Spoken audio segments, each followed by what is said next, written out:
Oke, kita bahas biaya produksi bab 13 bagian kedua ya, lanjutan ini.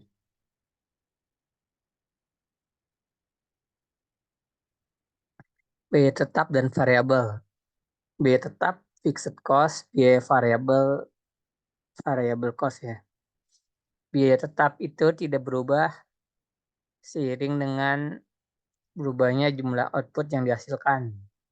Contohnya tadi untuk petani tenas, biaya tetapnya $1.000 untuk tanahnya. Contoh lain, biaya peralatan, pembayaran pinjaman atau sewa. Contohnya ini, untuk tanah. Dia udah sewa tanah $1.000 per tahun. Jadi ini adalah biaya tetapnya dia per tahun. Mau berapapun produksinya dia udah bayar $1.000 di awal untuk tanah, untuk sewa ya. Nah, kalau bedanya sama biaya variabel apa? Biaya variabel itu bervariasi mengikuti kuantitas yang diproduksinya.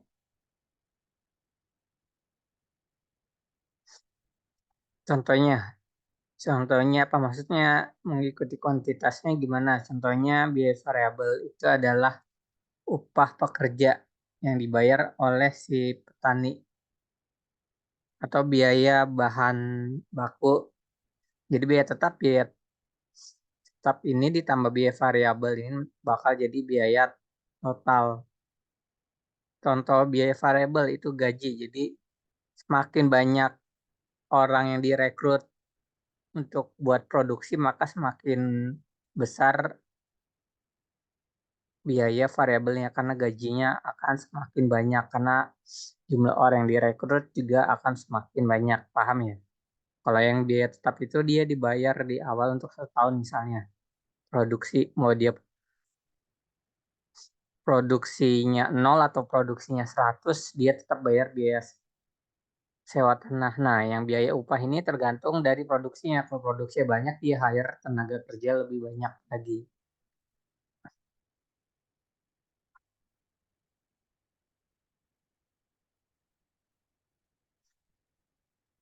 Nah, berikut ini ada contoh yang berlaku untuk perusahaan yang produksi barang dengan jenis input tertentu. Nah, ini contohnya. Biaya tetapnya $100. Jadi dia mau produksi 0, mau produksi 1, 2, 3, 4, 5, 6, atau 7, biaya tetapnya 100. Tetap 100. Dalam kurva yang mana? Ini yang garis biru. Mau berapapun produksinya, 1, 2, 3, 4, 5, 6, atau 7, biaya tetapnya adalah 100. Karena dia udah bayar di awal ya. Selanjutnya biaya variabel nih. Kalau dia produksinya 1, dia maka biaya variabelnya 70 karena dia butuh 1 tenaga kerja. Kalau dia produksinya 2, dia misalnya butuh 2 tenaga kerja, maka biaya produksinya 120. Itu. Selanjutnya, kalau dia produksinya 7, sampai dia butuh 520 untuk produksi 7.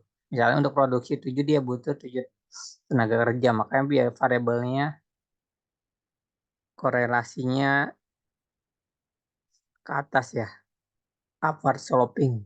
Slope-nya ke atas, kemiringannya ke atas, korelasinya positif. Jadi kalau kuantitasnya meningkat, maka biayanya juga meningkat.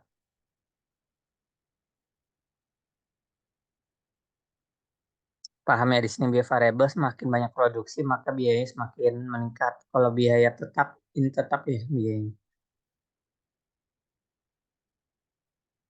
Nah, kalau biaya total gimana? Itu adalah biaya tetap ditambah biaya variabel. Biaya total ini mulai dari 100. Kenapa? Karena kalau dia produksinya 0, dia tetap bayar biaya tetap 100. Jadi yang merah ini tambah yang biru ya. Jadi yang kurva yang hijau. Makanya kurvanya seperti ini. Ini dimulai dari biaya tetapnya tadi. Kan biaya tetap sama biaya variabel. Jadi biaya total. Jadi biaya total itu adalah biaya variabel 0 tambah 100, 100.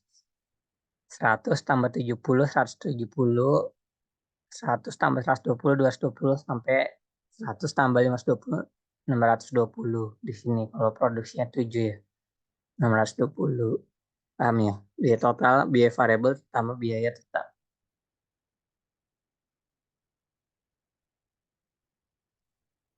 Biaya marginal itu adalah perubahan biaya marginal. Contohnya gimana nih? 0 ke 1, jadi produksinya nambah 1, maka biaya marginalnya dari total cost-nya 100 jadi 170, tambahan biayanya berapa? 70. Biaya marginal itu tambahan biaya. Jadi dari 100 ke 170 bertambah 70. Dari kuantitas 1 ke 2, biayanya naik dari 110 sampai 120. 170 ke 220 naik berapa? Naik 50. Selanjutnya dari 2 ke 3, kuantitasnya biayanya naik dari 220 ke 260. 220 ke 260 naiknya berapa? 40. Berikutnya sampai kuantitas 6 ke kuantitas 7. Kuantitas 6 dia total biayanya 180, kuantitas 7 dia total biaya 620, jadi dia naiknya 140. Dari mana 620 kurang 180? 140 ya. Jadi biaya marginal itu tambahan biaya setiap kenaikan satu unit produk ya. Tambahan marginalnya. Kalau dalam kurva bentuknya seperti ini. Jadi biaya marginalnya turun, habis itu dia meningkat. Nih, dari 70 turun ke 50 tambahannya, turun ke 40, lalu meningkat dari 50 ke 70, 100 ke 140. Ini biaya marginalnya. Bentuknya bentuk U, bentuk U ya.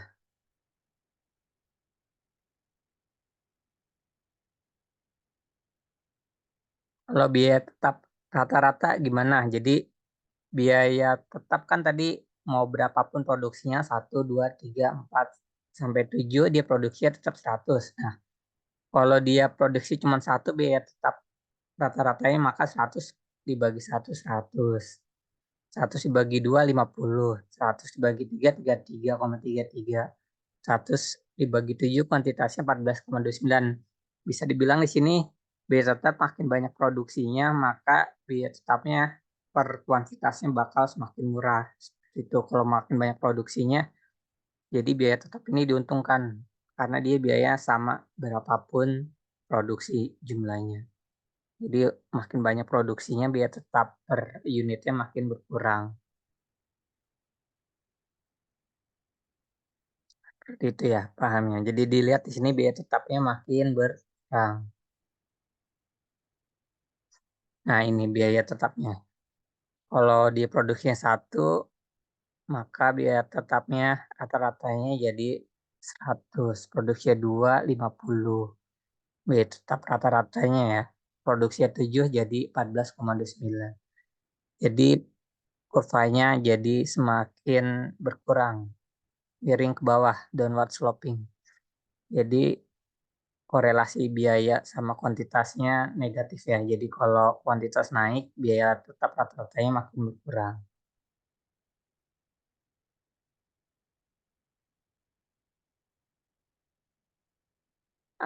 Variable cost. Kalau variable cost artinya biaya variabel dibagi biaya dibagi kuantitas. 70 bagi 1, 70. Variable cost-nya 120 bagi 2, 60. 160 bagi 3, 53. 520 bagi 7, 74,29. Nah, ini adalah biaya variabelnya ya. Jadi biaya variabel rata-rata ya. Biaya variabel rata-rata. Jadi biaya variabel rata-rata dapatnya dari mana? Variabel cost dibagi kuantitasnya tadi. Jadi variabel cost-nya dari 70 berkurang ke 60, berkurang ke 53,33, berkurang ke 52,5, setelah itu meningkat ke 56. 63 ke 74. Jadi kurvanya seperti huruf U ya. Cuman ini lebih landai ya. Kurvanya seperti ini.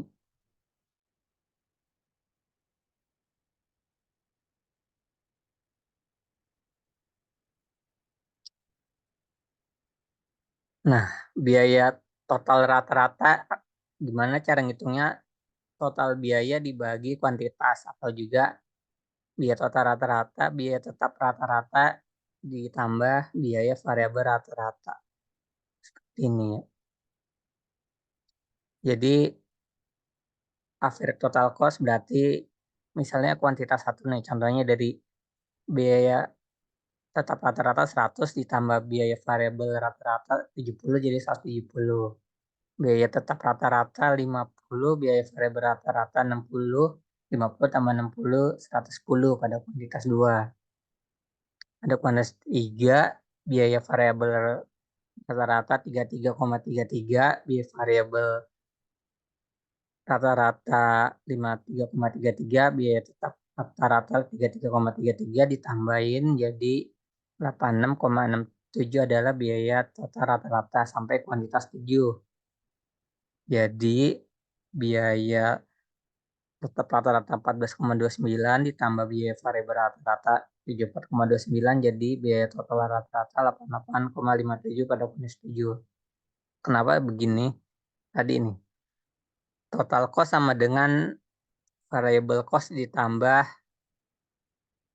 fixed cost. Biaya total sama dengan biaya tetap ditambah biaya variabel. Cuman kan kalau rata-rata berarti dibagi kuantitas. Jadi kalau dibagi kuantitas, biaya total rata-rata sama dengan biaya tetap rata-rata ditambah biaya variabel rata-rata. Seperti itu ya. Kurvanya seperti ini, biaya total rata-rata berbentuk huruf U.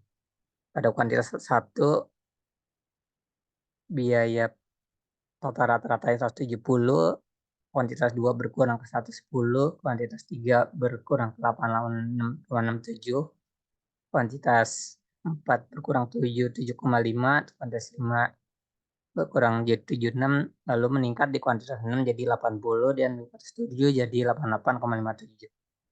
Kurvanya seperti ini. Nah, ini adalah biaya total rata-rata. Kalau yang ini biaya tetap rata-rata ya, biaya tetap rata-rata makin berkurang ya. Karena semakin banyak produksi maka biaya tetap rata-rata semakin berkurang. Kalau biaya variabel rata-rata dia bentuk huruf U seperti ini. Jadi yang hijau ini adalah penambahan yang biru muda ditambah biru tua ya. Jadi average total cost sama dengan average variable cost ditambah average fixed cost. Biaya total rata-rata sama dengan biaya tetap rata-rata ditambah biaya variabel rata-rata. Nah, lalu ada yang ini apa? Yang merah ini adalah marginal cost, biaya marginal.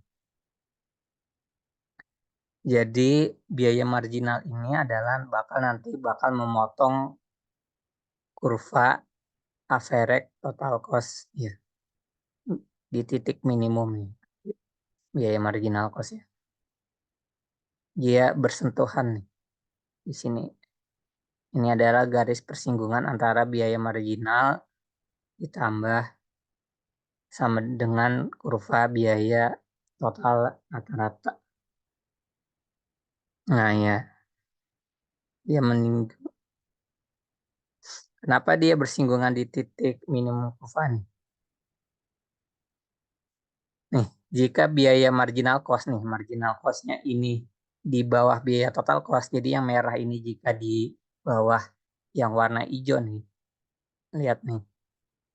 Jadi biaya marginal cost-nya yang merah ini di bawah biaya average total cost, maka average total cost-nya akan semakin berkurang. Lihat nih, average total cost kenapa semakin menurun, kenapa dia semakin berkurang ke bawah, relasinya negatif, hasilnya negatif apa kalau kuantitas naik, kenapa biayanya semakin berkurang? Karena biaya marginalnya ada di bawah biaya average total cost. ketika dia bersinggungan di titik minimum average total cost, maka average total cost-nya dia bakal ada di bawah marginal cost-nya. Jadi marginal cost-nya sekarang kurvanya lebih tinggi daripada average total cost. Jadi yang merah ini lebih tinggi daripada yang hijau ya. Efeknya apa? Yang tadinya dia menurun, average total cost-nya sekarang dia bakal menaik. Jadi meningkat saat marginal cost-nya bersinggungan dengan average total cost, dia marginal cost lebih besar daripada average total cost, maka kurvanya average total cost-nya akan meningkat seperti ini ya. Tadi yang menurun, kalau dia di bawah marginal cost-nya, pas marginal cost-nya di atas, dia jadi meningkat. Gampangnya gitu ya.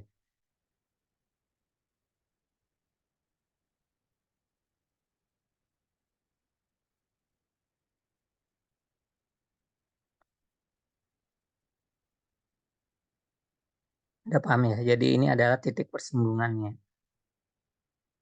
Dilihat nih, mana yang lebih turun marginal cost-nya atau average total cost-nya. Jadi kalian lihat ya. Kalau di sini yang lebih turun ada average total cost dibanding marginal cost-nya. Makanya average total cost-nya di sini mulai meningkat. Dia turun karena marginal cost-nya di sini lebih rendah daripada average total cost.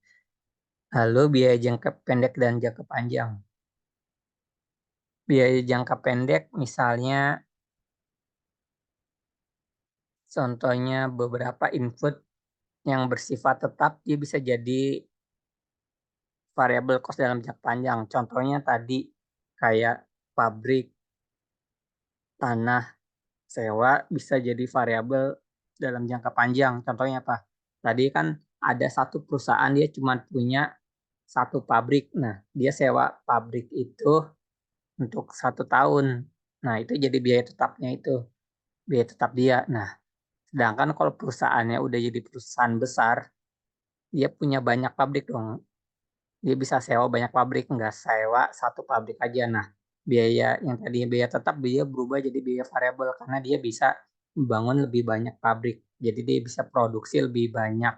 Jadi yang tadinya pabriknya jadi biaya tetap sekarang jadi biaya variabel karena dia bisa sewa pabrik lebih banyak. Seperti itu. Jadi dalam jangka panjang dilihat ini.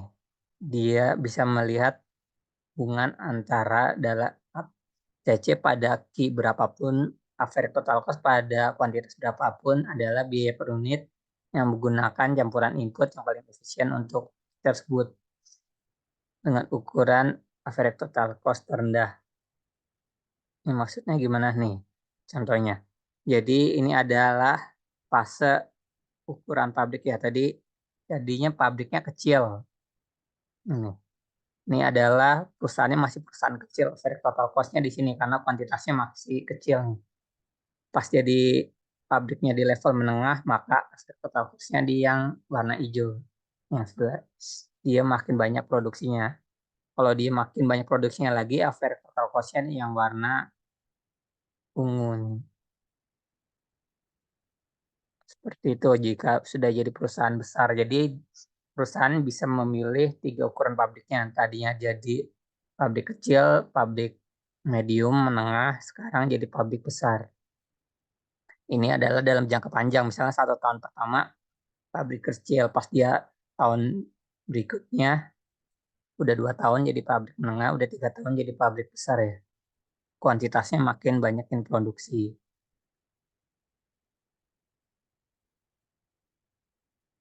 Maka dalam jangka panjang, gimana ukuran pabrik dalam jangka panjang? Nah, ini kan adalah tadinya kan short run, sekarang dalam jangka panjang, maka ini ada long run. Jadi ini fase dari perusahaan kecil, perusahaan menengah, sampai ke jadi perusahaan besar. Ini adalah long run average total cost yang warna merah ya. Fase perusahaan ya. Dari jangka pendek short run average total cost jadi long run average total cost. Tadinya dia produksinya di ini adalah dia dari perusahaan kecil akan menjadi perusahaan menengah. Ini adalah cut off-nya ya, dari perusahaan kecil dia berubah jadi perusahaan menengah. Di QB ini adalah saat dia dari perusahaan menengah jadi perusahaan besar ya.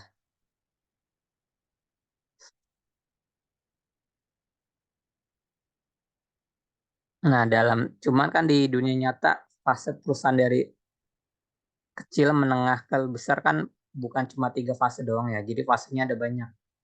Ini 1 tahun pertama, 2 tahun, 3 tahun, 4 tahun, 5 tahun, 6 tahun, 7 tahun, 8 tahun, 9 tahun, sampai 10 tahun ya, umur perusahaan kan banyak ya. Nah, maka dalam jangka panjang, kurva long run jangka panjang, biaya total rata-ratanya long run average total cost atau biaya tetap total rata-rata, biaya total rata-rata jangka panjang seperti ini bentuknya. Terlihat seperti ini. Paham ya, karena fase perusahaan kan bertahap ya berubahnya ya. Jadi dia akan berubah seiring bertambahnya produksinya. Dalam jangka pendek ada 10 fase, maka digabungkan jadi satu misalnya. Misalnya dalam 10 tahun untuk kuantitas.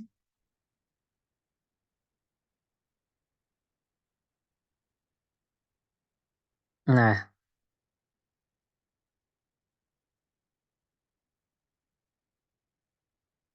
fasenya. Nah, fase pertama dari dia produk dari perusahaan kecil ke menengah itu ada yang namanya fase economic of scale. Jadi dia akan menjadi skala ekonomis. Jadi kuantitasnya meningkat, biaya produksinya makin berkurang karena dia semakin efisien. Itu perusahaan dari kecil menengah. Jadi dia semakin efisien perusahaannya, maka biaya produksinya makin berkurang. Saat jadi perusahaan menengah, dia produksinya maka biayanya akan tetap semakin meningkat produksi, biaya total rata-ratanya akan tetap. Tadinya biaya total rata-ratanya berkurang. Lalu pada saat dia jadi perusahaan menengah, fase menengah, dia biaya rata-ratanya tetap atau sering disebut constant return to scale.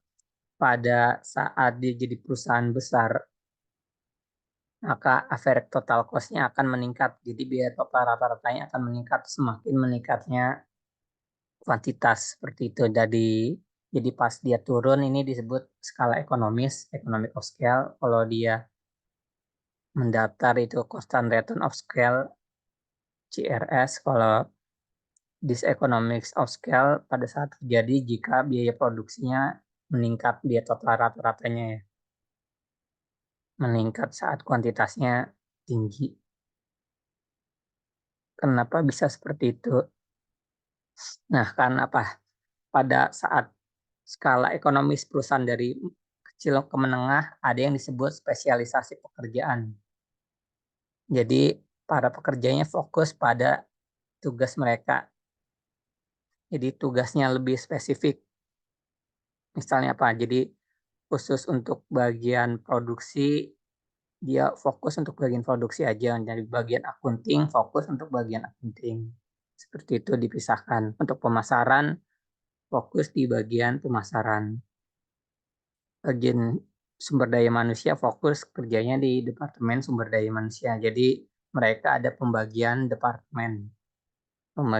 Jadi dia kerjanya makin terspesialisasi, terspesifik ya. Jadi dia makin produktif tergantung dari masing-masing keahlian dari tenaga kerjanya. Jadi misalnya tenaga kerja ahli dalam keuangan, maka dia ditempatkan di akunting, bisa ahli dalam pemasaran dia tingkatkan di pasaran, ahli dalam human resource ditempatkan di human resource, ahli dalam produksi dia ditempatkan di produksi.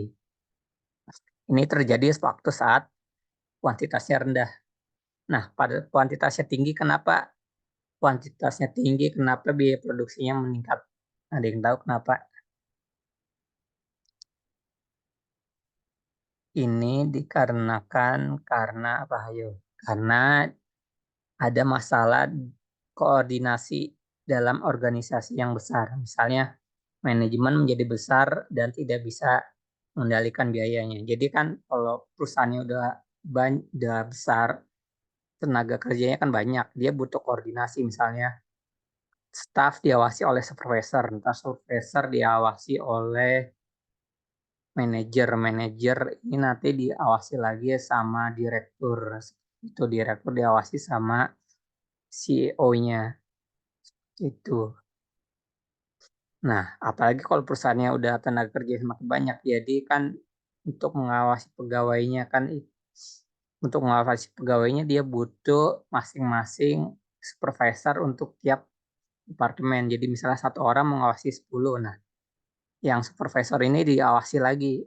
Seperti itu. Apalagi kalau perusahaannya itu udah bercabang di mana-mana. Jadi ada supervisor di Jakarta, supervisor di Jakarta Selatan atau mengawasi di daerah Cilandak atau di daerah Cipete seperti itu departemennya. Jadi banyak tenaga kerjanya. Terus juga Jakarta Selatan diawasi oleh supervisor dari Jakarta. Terus Jakarta diawasi oleh supervisor dari Indonesia. Indonesia misalnya perusahaan multinasional diawasi oleh divisi Asia Tenggara kan seperti itu ya. Jadi makin besar organisasinya maka masalah koordinasinya makin besar. Jadi ini butuh biaya tambahan untuk mengorganisasinya seperti itu. Maka biayanya makin tinggi. Contohnya kenapa gaji supervisor, manajer dan direktur tinggi-tinggi karena dia butuh untuk koordinasi. Nah, gaji yang tinggi itu bisa meningkatkan biaya dalam perusahaan. Makanya biaya total rata-ratanya meningkat. Paham ya?